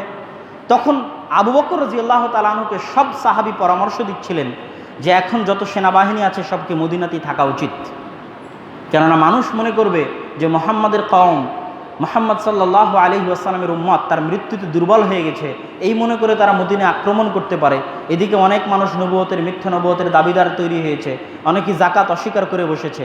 তখন আবু বকর রাদিয়াল্লাহু তাআলা আনহু বললেন, লাজারাতিল খিলাবু বিউম্মাহাতিল মুমিনিন, যদি উম্মাহাতুল মুমিনিনদের পা আল খিলাব, কুকুর শ্রীগাল টেনে হেঁচড়ে নিয়ে যায়, তো তবুও আমি আবু বকর ওই সেনাবাহিনীকে বিরত রাখবো না রওনা করতে, যেই সেনাবাহিনীকে মুহাম্মদ সাল্লাল্লাহু আলাইহি ওয়াসাল্লাম রওনা করিয়েছিলেন। তো এই সেনাবাহিনীও রওনা হয়েছিল বাইতুল মুকাদ্দাস বিজয় করার জন্য। তারপরে দীর্ঘ 1 বছর যাবৎ আবু বকর রাদিয়াল্লাহু তাআলা আনহু মুরতাদদের বিরুদ্ধে, মিথ্যুক নবুয়তের দাবিদারদের বিরুদ্ধে, যাকাত অনাদায়কারীদের বিরুদ্ধে যুদ্ধ পরিচালনা করেন। তারপরে তিনি তার সেনাবাহিনীকে তাদের ফিতনা থেকে মুক্ত হওয়ার পর 2 ভাগে বিভক্ত করে দেন।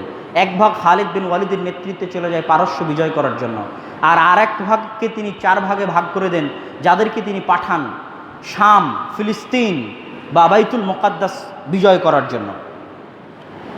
বাইতুল মুকাদ্দাস বিজয়ের পথে আবু বকর রাদিয়াল্লাহু তাআলা আনহুর জীবদ্দশায় প্রথম যে যুদ্ধ সংগঠিত হয় সেটা হচ্ছে আজনাদাইনের যুদ্ধ। আজনাদাইনের এই যুদ্ধ হচ্ছে সর্বপ্রথম আবু বকর রাদিয়াল্লাহু তাআলা আনহুর খেলাফত আমলে বাইতুল মুকাদ্দাসকে বিজয় করার জন্য যুদ্ধ। এই যুদ্ধে খালিদ বিন ওয়ালিদ ছিলেন এবং আরও বহু সাহাবী ছিলেন যারা এই যুদ্ধে অংশগ্রহণ করেছেন। আজনাদাইন হচ্ছে বর্তমান ফিলিস্তিনের রামাল্লা থেকে মাত্র 30-40 কিলোমিটার দক্ষিণে, জায়গার নাম হচ্ছে আজনাদাইন। এই যুদ্ধে মুআজ বিন জাবাল রাদিয়াল্লাহু তাআলা আনহু থেকে অনেক বড় সাহাবী ছিলেন। এই যুদ্ধে মুআজ বিন জাবাল সাহাবীদেরকে বলেছিলেন, ইয়া মা'শারাল মুসলিমিন আশরু আনফুসাকুম আল ইয়াউমা লিল্লাহ, আজকে তোমরা তোমাদের নিজের জীবনকে বিক্রি করে দাও আল্লাহর জন্য। ফাইন্নাকুম মিন হাজামতুমুহুম আল ইয়াউম কানাত লাকুম হাদিহিল বিলাদ দারাল ইসলাম আবাদা, আজ যদি তোমরা বিজয় লাভ করতে পারো তাহলে এই পুরো ফিলিস্তিন, পুরো শাম চিরদিনের জন্য বেলাদুল ইসলাম বা মুসলমানদের দেশ হিসেবে থেকে যাবে। এটা ছিল আবু বকর রাদিয়াল্লাহু তাআলা আনহুর জীবদ্দশায় সংঘটিত হওয়া যুদ্ধ। আবু বকর রাদিয়াল্লাহু তাআলা আনহু ফিলিস্তিনের বিজয় দেখে যেতে পারেননি। আবু বকর রাদিয়াল্লাহু তাআলা আনহুর মৃত্যুর পরে ওমর রাদিয়াল্লাহু তাআলা আনহু যখন ক্ষমতার দায়িত্বভার গ্রহণ করেন, ক্ষমতার দায়িত্বভার গ্রহণ করা মাত্রই তিনি খালিদ বিন ওয়ালিদকে প্রধান সেনাপতির পদ থেকে অপসারণ করেন। এটা ওমর রাদিয়াল্লাহু তাআলা আনহুর খেলাফত আমলের এক ব্যতিক্রমধর্মী সিদ্ধান্ত ছিল, যেটা ঐতিহাসিকদের আলোচনায় বিভিন্ন রকম উল্টাপাল্টা আলোচনা হয়, কিন্তু আসলে কেন তিনি তাকে প্রধান সেনাপতির দায়িত্বভার থেকে অপসারণ করেছিলেন সে বিষয়ে তার নিজস্ব কিছু বর্ণনা বিভিন্ন রেওয়ায়েতে পাওয়া যায়। ওমর রাদিয়াল্লাহু তাআলা আনহু বলছেন, ওয়াল্লাহি ইন্নী লাম আযিলহু আন সাখাতিহি ওয়ালা খিয়ানা, আমি খালিদ বিন ওয়ালিদকে তার কোনো ভুলের কারণে অপসারণ করিনি। ওয়ালাকিন্নী রাআইতু, বরং আমি দেখছি, আন্নান নাস ক্বাদ ফুতিনু বিহি ফাখাশাইতু আন ইউওয়াক্কিলু ইলাইহি, আমি দেখছি যে মানুষ মনে করে বসতেছে যে খালিদ বিন ওয়ালিদ থাকলেই যুদ্ধে বিজয় হয়, আর খালিদ বিন ওয়ালিদ যদি না থাকে তাহলে যুদ্ধে বিজয় হবে না। আমি মানুষের এই আকীদাকে নষ্ট করার জন্য, ধ্বংস করার জন্য আমি মূলত খালিদ বিন ওয়ালিদকে প্রধান সেনাপতির পদ থেকে অপসারণ করেছি, যাতে মানুষ বুঝে যে বিজয় আসে আল্লাহর পক্ষ থেকে, কোনো ব্যক্তির কারণে নয়, বিজয় সংখ্যাধিক্যের কারণে নয়, শক্তি ক্ষমতার কারণে নয়, বরং ইখলাস এবং ঈমানের কারণে। এবং ঠিকই খালিদ বিন ওয়ালিদের অপসারণের পরে যখন আবু উবাইদা ইবনুল জাররাহকে প্রধান সেনাপতির দায়িত্ব দেওয়া হলো, তখন তার নেতৃত্বে বাইসানের যে যুদ্ধ সংঘটিত হয়েছিল, এই যুদ্ধে মুসলমানেরা বিজয় লাভ করেছিলেন। আর এই যুদ্ধে খালিদ বিন ওয়ালিদ একজন সাধারণ সেনা হিসেবে আবু উবাইদা ইবনুল জাররাহের অধীনে সেই দিন তিনি যুদ্ধ করেছিলেন। এবার আমরা দেখব বাইতুল মুকাদ্দাস বিজয়ের সর্বশেষ এবং সবচেয়ে বড় যুদ্ধ। বাইতুল মুকাদ্দাস বিজয়ে সর্বশেষ, কেননা কিছুক্ষণ পরে আমরা দেখব ওমর রাদিয়াল্লাহু তাআলা আনহু বাইতুল মুকাদ্দাস বিজয় করবেন। বাইতুল মুকাদ্দাস বিজয়ের সর্বশেষ এবং সবচেয়ে বড় এবং সবচেয়ে ভয়ঙ্করতম যুদ্ধ, সেই যুদ্ধ হচ্ছে ইয়ারমুকের যুদ্ধ।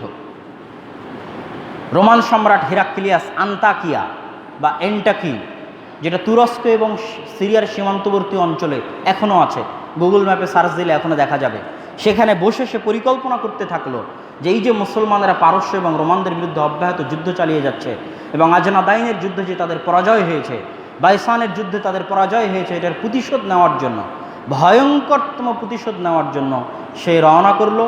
এবং তার সাথে ছিল 2 লক্ষের বেশি সেনাবাহিনী। 2 লক্ষের বেশি সেনাবাহিনীর মাঝে মুসলমানদের ছিল মাত্র 30,000 সেনাবাহিনী, আর মুসলমানদের প্রধান সেনাপতির দায়িত্বে ছিলেন আবু উবাইদা ইবনুল জাররাহ। তিনি 2 লক্ষের অধিক বিশাল রোমান সেনাবাহিনী দেখে ওমর রাদিয়াল্লাহু তাআলা আনহুর নিকটে চিঠি লিখলেন। তার চিঠির বাক্য ইতিহাসের পাতায় এভাবে আছে যে, আল আজাল ইয়া আমির আল মুমিনিন বির রিজাল বাদার রিজাল, হে আমিরুল মুমিনিন, 2 লক্ষের অধিক সেনাবাহিনীর সদস্য নিয়ে রোমান সম্রাট এগিয়ে আসতেছে, আপনি মদিনা থেকে সাহায্য পাঠান, সেনাবাহিনী পাঠান। ওয়া ইল্লা ফাহতাসিব আনফুসাল মুসলিমিনা ইনহুম আকামু, না হলে দুইটার একটা ঘটবে, হয় মুসলমানেরা যুদ্ধে টিকে থাকবে, যদি টিকে থাকে তাহলে সবাই মারা যাবে, আর না হয় মুসলমানেরা যুদ্ধের মাঠ থেকে পালিয়ে যাবে, যদি পালিয়ে যায় তাহলে তারা তাদের দ্বীনকে অস্বীকার করে বসবে, অতএব আপনি সাহায্য পাঠান। ওমর রাদিয়াল্লাহু তাআলা আনহু সাহায্য না পাঠিয়ে পাল্টা চিঠি পাঠালেন। পাল্টা চিঠিতে ওমর রাদিয়াল্লাহু তাআলা আনহু লিখলেন, লা তুহাওয়িলান্নাকুম কাসরাতা মা জাআ মিনহুম, তোমাদেরকে যেন ভীত সন্ত্রস্ত করতে না পারে রোমানদের সংখ্যাধিক্য। ফাইন্নাল্লাহা মিনহুম বারি, কেননা আল্লাহর সাহায্য তাদের সাথে নাই। অমান বারি আল্লাহু মিনহু, আর যাদের সাথে আল্লাহর সাহায্য নাই তারা এমন দেওয়ালের মতো যেই দেওয়াল কোনো উপকার করতে পারে না। ওয়ালা তাওহাশাকা কিল্লাতাল মুমিনিন, আর মুমিনিনদের সংখ্যার স্বল্পতা তোমাকে যেন ভীত সন্ত্রস্ত না করে। ফাইন্নাল্লাহা মাআক, কেননা আল্লাহ তোমার সাথে আছে। ওয়ালাইসা কালিলান মান কানা আল্লাহু আযজা ওয়া জাল্লা মাআহ, আর যার সাথে আল্লাহ সুবহানাহু ওয়া তাআলা থাকে তারা সংখ্যায় অল্প হতে পারে না। তারপরে ওমর রাদিয়াল্লাহু তাআলা একটা আয়াত লিখলেন, যে আয়াত আমরা গত জুমায় পড়েছি, যে আয়াত অবতীর্ণ হয়েছিল যখন জালুতের বিরুদ্ধে যুদ্ধের জন্য দাউদ আলাইহিস সালাতু ওয়াস সালাম এবং তালুত রওনা করেছিলেন। ওই সংক্রান্ত ঘটনার বর্ণনা দিতে গিয়ে পবিত্র কোরআনের আয়াত, ফালাম্মা ফাসালা তালুতু বিল জুনুদ ক্বালা ইন্নাল্লাহা মুবতালিকুম বিনাহার ফামান শারিবা মিনহু ফালাইসা মিন্নি। এই লম্বা ঘটনা আমরা গত জুমায় আলোচনা করেছি। তার শেষ বাক্য ছিল কি, কাম মিন ফিআতিন কালিলাতিন গালাবাত ফিআতান কাসীরা বিইজনিল্লাহ। এরকম কত অল্প সংখ্যক মানুষ রয়েছে যাদেরকে আল্লাহ বিজয় দান করেন সংখ্যাধিক্যের উপর, আল্লাহ সুবহানাহু ওয়া তাআলার সাহায্য অনুযায়ী এবং আল্লাহ সুবহানাহু ওয়া তাআলার ইচ্ছা অনুযায়ী। এইবার আবু উবাইদা ইবনুল জাররাহ খালিদ বিন ওয়ালিদের সাথে পরামর্শ করছেন, যেহেতু ওমর রাদিয়াল্লাহু তাআলা আনহুর পক্ষ থেকে কোনো সাহায্য আসলো না, এবং আসলেও হয়তো ঐতিহাসিকগণ বলেছেন যে ওই চিঠির সাথে তিনি 200-300 মানুষ পাঠিয়েছিলেন, সেরকম তিনি কোনো সাহায্য পাঠাননি, শুধু চিঠি পাল্টা দিয়ে পাঠিয়েছিলেন ওমর রাদিয়াল্লাহু তাআলা আনহু, এবং এই চিঠি মুসলমানদের পাকে শক্ত করে দেয়। তখন আবু উবাইদা ইবনুল জাররাহ মুসলমানদের সাথে পরামর্শ করছেন, তার মধ্যে খালিদ ইবনুল ওয়ালিদের সাথে পরামর্শ করছেন যে কিভাবে যুদ্ধ করা যায়। তখন খালিদ বিন ওয়ালিদ ডাইরেক্ট আবু উবাইদা ইবনুল জাররাহকে ডাইরেক্ট প্রস্তাব দিলেন, শোনো আমি যেটা বলবো আপনি কি সেটা মানবেন? তখন আবু উবাইদা ইবনুল জাররাহ বলছেন, হ্যাঁ আপনি যেটা বলবেন আমি সেটা মানব। তখন খালিদ বিন ওয়ালিদ বলছেন, আজকের জন্য আপনি দায়িত্ব আমার উপর ছেড়ে দেন, আপনাকে প্রধান সেনাপতি করেছে ওমর রাদিয়াল্লাহু তাআলা আনহু, আমি আপনাকে মানি, সম্মান করি, এবং মানার ঘটনা পুরো ইতিহাসে আছে, কিন্তু আপনি আমার সাথে পরামর্শ করতে এসেছেন, আজকের জন্য আপনার সাথে আমার প্রথম পরামর্শ, আজকের যুদ্ধের দায়িত্ব আপনি আমার উপর ছেড়ে দেন। আবু উবাইদা ইবনুল জাররাহ একমত হলেন এবং তিনি খালিদ বিন ওয়ালিদের উপর যুদ্ধের দায়িত্ব ছেড়ে দিলেন। যদিও সর্বময় ক্ষমতার অধিকারী প্রধান সেনাপতি আবু উবাইদা ইবনুল জাররাহ, কিন্তু পুরো যুদ্ধ পরিচালনা করার ভারপ্রাপ্ত জিম্মেদারি খালিদ বিন ওয়ালিদের উপর দিয়ে দিলেন আবু উবাইদা ইবনুল জাররাহ। সেই দিন খালিদ বিন ওয়ালিদ মুসলমানদেরকে বলেছিলেন, আরা ওয়াল্লাহি ইন কুন্না নুকাতাল বিল কাসরা ওয়াল আদাদহুম আকসার মিন্না ওয়া আকা মিন্না ওয়া মা লানা বিহিম ইদান তাকাহ ওয়া ইন্না নুকাতিলুহুম বিল্লাহি ওয়া বিল্লাহ। শোনো, আমরা মানুষদের সাথে যুদ্ধ করি না সংখ্যাধিক্য দিয়ে, শক্তি দিয়ে, ক্ষমতা দিয়ে, বরং আমরা মানুষের সাথে যুদ্ধ করি বিল্লাহ বিল্লাহ, আল্লাহকে দিয়ে, আল্লাহকে দিয়ে। ফামা আরা আন্না জামাআতাহুম ওয়ালাউ কানু আহলাল আরদি জামিআ আন্নাহা তাগনি আনহুম শাইআ। যদি রোমানের 2 লক্ষর জায়গায় সারা পৃথিবীর সব মানুষ একত্রিত হয়, তো আমি খালিদ বিন ওয়ালিদ পরোয়া করি না সারা পৃথিবীর সব মানুষ একত্রিত হয়ে গেলে, যতক্ষণ আল্লাহ সুবহানাহু ওয়া তাআলা আমাদের সাথে আছে। সেই দিন ইয়ারমুকের যুদ্ধে বাইতুল মুকাদ্দাস বিজয়ের সবচেয়ে ভয়ঙ্কর যুদ্ধ সংঘটিত হয়েছিল।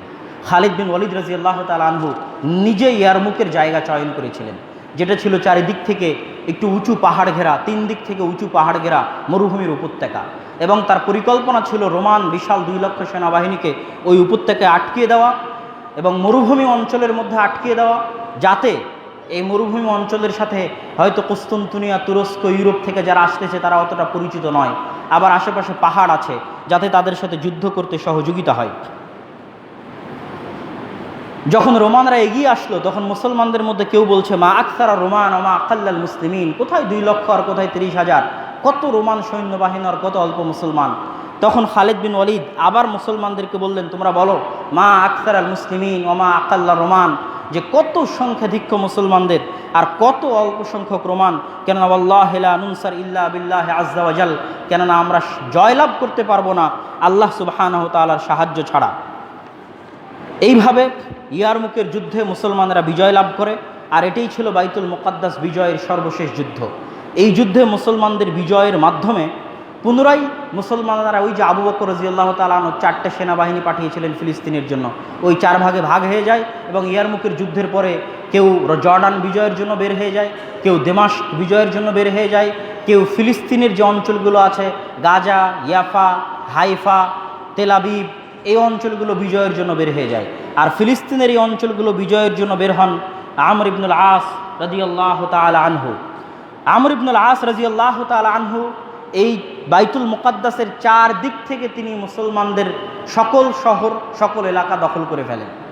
শুধু বাকি থাকছে বাইতুল মুকাদ্দাস আল কুদস।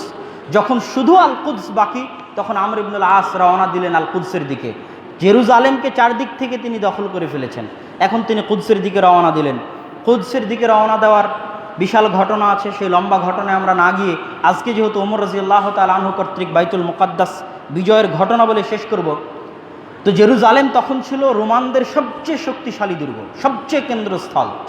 সেটা যখন তিনি কাছে গেলেন, কাছে যাওয়ার পর তিনি চিঠি লিখে পাঠালেন আবু উবাইদা ইবনুল জাররাহের নিকটে যে এখানে একাই আমার পক্ষে বিজয় লাভ করা সম্ভব নয়, আপনি আসেন। তখন আবু উবাইদা ইবনুল জাররাহ আরও তিন দিকে যারা যুদ্ধ করছিলেন তাদেরকেও ডেকে পাঠালেন। তখন বাইতুল মুকাদ্দাসের চারিপাশে যত মানুষ জমা হয়েছিল মুসলমানদের পক্ষ থেকে, তার মধ্যে শুধু 4000 সাহাবী ছিল। এত সাহাবী কোনো যুদ্ধে অংশগ্রহণ করেছে তাই ইতিহাসের পাতায় পাওয়া যায় না। 4000 সাহাবী বাইতুল মুকাদ্দাসের চারপাশে জমা হয়েছে, বাইতুল মুকাদ্দাসকে ঘিরে ধরেছেন। বাইতুল মুকাদ্দাসকে ঘিরে ধরার পর যখন ভেতরে যে পাদ্রী আছে, সেই পাদ্রী সিদ্ধান্তহীনতায় ভুগছে যে সে কী করবে। সিদ্ধান্তহীনতায় ভুগতে যখন আবু উবাইদা ইবনুল জাররাহ আসেন, তখন মুসলমানেরা তাকবীর দিচ্ছিল। মুসলমানদের তাকবীর ধ্বনিতে পাদ্রী ভিতর থেকে বের হয়ে এসে দেখলো যে কে এসেছে। দেখে আবু উবাইদা ইবনুল জাররাহ। তখন সে তার হাতে থাকা তাওরাত বা ইনজিলের সাথে মিলিয়ে দেখে যে বাইতুল মুকাদ্দাস যার বিজয় করার কথা সে তো এ নয়। তখন আবার সে বাইতুল মুকাদ্দাসের ভিতরে ফিরে গিয়ে বলছে, তোমরা শান্ত থাকো, যার হাতে বাইতুল মুকাদ্দাস বিজয় হওয়ার কথা সে এখনো আসেনি, অতএব কোনো চিন্তা নাই। কিন্তু খাদ্যের সংকটের কারণে, পানির সংকটের কারণে পাদ্রী আবার বের হয়ে এসে আমর ইবনুল আসের সাথে কথা বলতে চায়। আমর ইবনুল আসের সাথে কথা বলতে বলতে মদিনায় বসে থাকা ওমর রাদিয়াল্লাহু তাআলা আনহুর বৈশিষ্ট্যের আলোচনা আসে। যখন ওমর রাদিয়াল্লাহু তাআলা আনহুর বৈশিষ্ট্য পাদ্রী শুনে, তখন পাদ্রী বলে, হ্যাঁ এই তো সে যার হাতে বাইতুল মুকাদ্দাস বিজয় হবে, আমাদের কিতাবে লেখা আছে। তাহলে এক চুক্তিতে এক শর্তে আমরা বাইতুল মুকাদ্দাস তোমাদের হাতে দিতে পারি, সেটা হচ্ছে খলিফাতুল মুসলিমিন আমিরুল মুমিনিন ওমর রাদিয়াল্লাহু তাআলা আনহুকে বাইতুল মুকাদ্দাসে উপস্থিত হওয়া লাগবে। তাহলে বাইতুল মুকাদ্দাসে 4 খলিফার দ্বিতীয় খলিফা ওমর রাদিয়াল্লাহু তাআলা আনহু উপস্থিত হচ্ছেন। আবু উবাইদা ইবনুল জাররাহ চিঠি লিখে পাঠালেন, ওমর রাদিয়াল্লাহু তাআলা আনহু বলছেন, আনা আতি, আমি আসছি বাইতুল মুকাদ্দাসের উদ্দেশ্যে। ওমর রাদিয়াল্লাহু তাআলা আনহু অর্ধ শতাব্দীর খলিফা হওয়ার পরও মদিনা থেকে মাত্র, এটা ইবনু আসাকিরের তারিখে সহিহ সূত্রে প্রমাণ পাওয়া যায়, কাল্পনিক ঘটনা নয়, বাস্তব ঘটনা। মদিনা থেকে মাত্র একটা বাহন, একটা উট আর তার সাথে একজন গোলাম নিয়ে তিনি রওনা হলেন। তার পরনে ছিল তালি লাগানো ছিটে ফাটা জামা। অর্ধ শতাব্দীর খলিফা, আর গোলামের সাথে তার চুক্তি ছিল এই লম্বা রাস্তায় 1000 কিলোমিটার রাস্তা, 1000 কিলোমিটারের বেশি। আপনি মদিনা থেকে সার্চ দিয়ে বাইতুল মুকাদ্দাস পর্যন্ত দেখবেন 1000 কিলোমিটারের বেশি রাস্তা। অর্ধেক রাস্তা আমি বহন করব, তারপরে আবার তুমি, তারপরে আবার আমি, তারপরে আবার তুমি। এইভাবে ওমর রাদিয়াল্লাহু তাআলা আনহু গোলামের সাথে এই চুক্তিতে আবদ্ধ হয়ে আসলেন। যেই মুহূর্তে দামেস্ক গেট, এখনও জেরুজালেমের দামেস্ক গেট আছে, দামেস্ক গেট দিয়ে ওমর রাদিয়াল্লাহু তাআলা আনহু নিকটবর্তী এসে গেছেন, কাছে এসে গেছেন, তখন তার পালি ছিল উটের রশি ধরে টানা, আর উটের উপর বসেছিল গোলাম। আবু উবাইদা ইবনুল জাররাহ নিজে অনেক বড় পরহেজগার, অনেক বড় তাকওয়াবান এবং অনেক বড় আল্লাহ ভীরু মানুষ হওয়ার পরেও আবু উবাইদা ইবনুল জাররাহের অন্তরে কষ্ট হলো। কি কষ্ট হলো? যে এই এত বড় ফিলিস্তিনের অধিবাসী, জেরুজালেমের অধিবাসীরা কি মনে করবে যে মুসলমানদের বাদশাহ এরকম এত ছিটেফাটা জামা পরে, পুরো শরীর ধুলোয় মলিন, বৃত্তিহীন, মাটিতে মলিন অবস্থায় আসতেছে। এটা তার অন্তরে কষ্ট দিল। তিনি কাছে গিয়ে ওমর রাদিয়াল্লাহু তাআলা আনহুকে বলছেন, ওমর রাদিয়াল্লাহু তাআলা আনহু, আপনি এটা কি পোশাক পরে এসেছেন? ইয়ানজুরু ইলাইনা রোমান নাজরা তাকিল্লা, রোমানরা আমাদেরকে ছোট চোখে দেখতেছে, নিচু চোখে দেখতেছে, আপনি কিভাবে এখানে এসেছেন? তখন ওমর রাদিয়াল্লাহু তাআলা আনহু বলছেন, লাউ কানা গায়রু ক্বালাহা, হে আবু উবাইদা ইবনুল জাররাহ, আজকের এই কথা তুমি না বলে যদি অন্য কেউ বলতো তাহলে মানাতো। কুন্না কওমান আযিল্লাহ, আমরা ছিলাম অপমানিত জাতি, আমাদের কোনো মান সম্মান ছিল না, মুশরিক ছিলাম, সমাজে অগ্রহণযোগ্য ছিলাম, আমাদের কোনো ক্ষমতা ছিল না, আমাদের কোনো দাপট ছিল না। ফাআজ্জানাল্লাহু আযজা ওয়া জাল্লা বিল ইসলাম, আল্লাহ আমাদেরকে ইসলাম দিয়ে সম্মানিত করেছেন, আল্লাহ আমাদেরকে ইসলাম দিয়ে ক্ষমতা দিয়েছেন, আল্লাহ আমাদেরকে ইসলাম দিয়ে সাহায্য দিয়েছেন। ওয়া মাহমাবতাগাইনাল ইজ্জা ফি গায়রিহি আযাল্লানাল্লাহু আযজা ওয়া জাল্লা, ইসলাম ব্যতীত অন্য কিছু যদি আমরা খুঁজতে যাই, অন্য কিছুর যদি আমরা অনুসরণ করতে যাই, পুনরায় আল্লাহ আমাদেরকে অপমানিত করে দেবেন। ওমর রাদিয়াল্লাহু তাআলা আনহুর এই বাক্য স্বর্ণাক্ষরে লিখে রাখার মতো। বাইতুল মুকাদ্দাস বিজয় হলো, বিজয় হওয়ার পর আমি সংক্ষেপে শেষ করে দিচ্ছি। ওমর রাদিয়াল্লাহু তাআলা আনহুর সাথে চুক্তি হলো, সেই চুক্তির এখনও সেই চুক্তিনামাটা, লিখিত চুক্তিনামাটা ফিলিস্তিনের যে কেয়ামা কানিসা আছে, কেয়ামা গির্জা আছে, সেই কেয়ামা গির্জায় এখনও সংরক্ষিত আকারে আছে। সেই চুক্তিতে লেখা আছে হাদা মা আতা আব্দুল্লাহ, এটা আল্লাহর বান্দা ওমর, তিনি নিজেকে ওখানে বড় কোনো লকবে সম্বোধন করেননি। আল্লাহর বান্দা ওমর আহলা ইলিয়া বাইতুল মুকাদ্দাসের অধিবাসীকে দিচ্ছে মিনাল আমান, নিরাপত্তা, আমান আনফুসিহিম ওয়া আমওয়ালিহিম, বাইতুল মুকাদ্দাসের খ্রিস্টান যত অধিবাসী আছে সকলের জান মাল ধন সম্পদ নিরাপদ। যদিও আমরা মুসলমানেরা আমাদের আকীদা খ্রিস্টানদের আকীদার বিরোধী, কেননা মুসলমানদের কোরআনে লেখা আছে ওমা কতালুহু ওমা সালাবুহু ওয়ালাকিন শুব্বিহা লাহুম, মুসলমানেরা বিশ্বাস করে ঈসা আলাইহিস সালামকে হত্যা করা হয়নি, তাকে আসমানে উঠিয়ে নেওয়া হয়েছে। আর খ্রিস্টানেরা বিশ্বাস করে তাকে হত্যা করা হয়েছে। এই বিরোধিতার পরও আতাহুম আমানান লিআনফুসিহিম ওয়া আমওয়ালিহিম, তাদেরকে আমি নিরাপত্তা দিচ্ছি।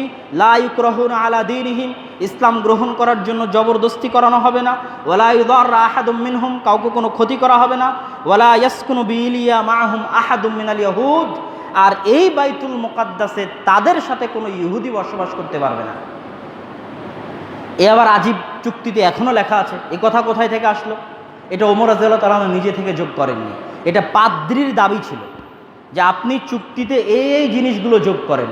তার মধ্যে এই বাক্যটা যোগ করতে ওমর রাদিয়াল্লাহু তাআলাকে বাধ্য করা হয় যে এই জেরুজালেমে কোনো ইহুদি বসবাস করতে পারবে না। এবং নিকট অতীতেও ইহুদিদের উপর সবচেয়ে অত্যাচার, সবচেয়ে জুলুম, সবচেয়ে অপমান অপদস্থ মূলত খ্রিস্টানদের হাতেই হয়েছে। আপনারা হিটলারের কথা জানেন, 60 লক্ষ ইহুদিকে সে হত্যা, সে খ্রিস্টান ছিল। কেননা খ্রিস্টানরা ইহুদিদেরকে সহ্য করতে পারত না। তাহলে আজকে আমেরিকা এবং ইউরোপ ওমর রাদিয়াল্লাহু তাআলার সাথে করা চুক্তি ভঙ্গ করেছে। আজকে তারা বাইতুল মুকাদ্দাসে ইহুদিদেরকে বসবাস করতে দিচ্ছে, অথচ তারা ওমর রাদিয়াল্লাহু তাআলার সাথে এই চুক্তি এখনও আছে ফিলিস্তিনের কেয়ামা গির্জার মধ্যে, যে ওমর রাদিয়াল্লাহু তাআলার সাথে তারা চুক্তি করেছিল এখানে কোনো ইহুদি বসবাস করতে পারবে না। ওমর রাদিয়াল্লাহু তাআলার চুক্তি কমপ্লিট করার পর পাদ্রীকে বললেন, পাদ্রী তাকে কেয়ামা গির্জায় নিয়ে গেল। তখনও তারা খুব সম্মান করত, এখনও সম্মান করত। সেই গির্জায় ঢোকার পর পাদ্রী ওমর রাদিয়াল্লাহু তাআলা আনহুকে বললেন যে আপনি এখানে সালাত আদায় করেন। ওমর রাদিয়াল্লাহু তাআলা আনহু বললেন না, আমি যদি এখানে সালাত আদায় করি তাহলে আমার পরবর্তীতে যে সমস্ত মুসলমানেরা আসবে তারা বলবে ওমর রাদিয়াল্লাহু তাআলা এখানে সালাত আদায় করেছিলেন, অতএব এটাকে মসজিদ বানিয়ে দাও। তখন আপনার এই গির্জা টিকবে না, আপনার গির্জা মসজিদ হয়ে যাবে। তখন ওমর রাদিয়াল্লাহু তাআলা আনহু সেখানে সালাত আদায় করলেন না, এখনও সেই গির্জা আছে। যদি আসলে ওমর রাদিয়াল্লাহু তাআলা ওখানে সালাত আদায় করতেন তাহলে আসলেই পরবর্তীতে কোনোদিন মুসলমানরা সেটাকে মসজিদ বানিয়ে দিত। তখন ওমর রাদিয়াল্লাহু আপনি নিয়ে চলেন আমাকে বাইতুল আকসায়, বাইতুল মুকাদ্দাসে, সেটা কোথায়? তখন পাদ্রী বলছে আপনি কি ওই জায়গা খুঁজতেছেন যেই জায়গাকে ইহুদিরা সবচেয়ে সম্মান করে? তখন হ্যাঁ, আমি ওই জায়গা খুঁজতেছি এটাকে ইহুদিরা সবচেয়ে সম্মান করে। তখন পাদ্রী তাকে নিয়ে গেলেন এক বিশাল উঁচু জায়গায়, বড় বড় পাথর রাখা, অপরিচ্ছন্ন অপরিষ্কার অবস্থায় পড়ে আছে। তখন ওমর রাদিয়াল্লাহু তাআলা নিজে বাইতুল মুকাদ্দাস পরিষ্কার করা শুরু করলেন, তার সাথে সাহাবীরাও হাত লাগিয়ে বাইতুল মুকাদ্দাস পরিষ্কার করা শুরু করলো। তখন কাব আল আহবারকে ওমর রাদিয়াল্লাহু তাআলা জিজ্ঞেস করছেন, আচ্ছা কোথায় মসজিদ তৈরি করব? তো আপনারা বাইতুল মুকাদ্দাসের মানচিত্র দেখলে দেখতে পাবেন যে একটা হচ্ছে কালো মসজিদ যার সীসা মাটির রঙের গম্বুজ, আর একটা হচ্ছে স্বর্ণের গম্বুজ। স্বর্ণের গম্বুজটা হচ্ছে কুব্বাতুস সাখরা, যেটার নিচে পাথর আছে, যে পাথরকে ইহুদিরা হচ্ছে সম্মান করে। তো কাব আল আহবার বলছেন যে ওমর রাদিয়াল্লাহু তাআলা আপনি ধরেন এই পাথর, কেবলা এই দিকে, আপনি এই পাথরের পিছনে মসজিদ তৈরি করেন। তখন ওমর রাদিয়াল্লাহু তাআলা বলো কি তুমি, এই পাথরের পিছনে মসজিদ তৈরি করলে তো ইহুদিরা বলবে যে মুসলমানরা এই পাথরকে সিজদা করছে, না, এই পাথরের পিছনে মসজিদ তৈরি করা যাবে না। তিনি পাথরের সামনে গিয়ে একদম শেষ মাথায় গিয়ে মসজিদ তৈরি করলেন, যেটা ওই মাটির রঙের গম্বুজওয়ালা যে মসজিদ দেখা যায় সেই মসজিদটা ওমর রাদিয়াল্লাহু তাআলা আনহু তৈরি করলেন। পরবর্তীতে উমাইয়া খলিফারা কুব্বাতুস সাখরার উপর গম্বুজ নির্মাণ করেছে, ওই পাথরের উপর গম্বুজ নির্মাণ করেছে। আজান দিলেন কে? প্রথম সালাত, ফজরের সালাত আজান দিলেন বেলাল রাদিয়াল্লাহু তাআলা আনহু, যেটা রাসূল সাল্লাল্লাহু আলাইহি ওয়াসাল্লামের মৃত্যুর পরে এটা তার দ্বিতীয় বা প্রথম, সম্ভবত দ্বিতীয় আজান ছিল, তাছাড়া তিনি আজান দিতেন না। ফজরের সালাতের প্রথম রাকাতে ওমর রাদিয়াল্লাহু তাআলা আনহু সূরা সাদ তেলাওয়াত করলেন, আর দ্বিতীয় রাকাতে সূরা ইসরা, সুবহানাল্লাযী আসরা বিআবদিহি লাইলাম মিনাল মাসজিদিল হারামি ইলাল মাসজিদিল আকসা।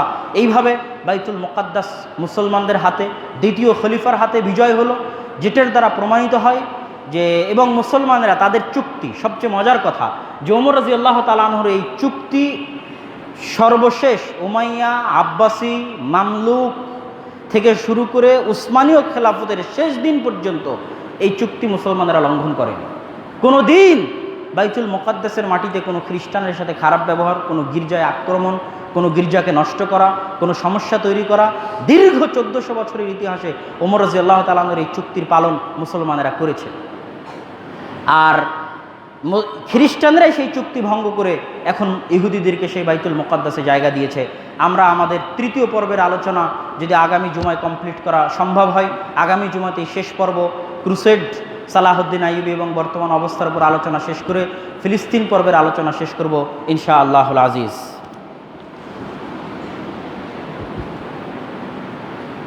আলহামদুলিল্লাহি ওয়াহদা ওয়াসসালাতু ওয়াসসালামু আলা মান লা নাবিয়্যা বা'দাহু ইয়া আইয়ুহাল্লাযীনা আমানু সাল্লু আলাইহি ওয়া সাল্লিমু তাসলিমা। আল্লাহুম্মা সাল্লি আলা মুহাম্মাদ ওয়া আলা আলি মুহাম্মাদ কামা সাল্লাইতা আলা ইব্রাহিম ওয়া আলা আলি ইব্রাহিম ইন্নাকা হামিদুম মাজিদ। আল্লাহুম্মা বারিক আলা মুহাম্মাদ ওয়া আলা আলি মুহাম্মাদ كما باركت على إبراهيم وعلى آل إبراهيم إنك حميد مجيد. ربنا ظلمنا أنفسنا وإن لم تغفر لنا وترحمنا لنكونن من الخاسرين. ربنا آتنا في الدنيا حسنة وفي الآخرة حسنة وقنا عذاب النار. رب ارحمهما كما ربياني صغيرا. رب ارحمهما كما ربياني صغيرا. رب ارحمهما كما ربياني صغيرا. اللهم انصر المظلومين المسلمين المجاهدين في فلسطين. اللهم انصر المظلومين المسلمين المجاهدين في فلسطين. اللهم اخذل اليهود والنصارى والكفرة والمشركين. اللهم اخذل اليهود والنصارى والكفرة والمشركين. سبحان ربك رب العزة عما يصفون وسلام على المرسلين والحمد لله رب العالمين.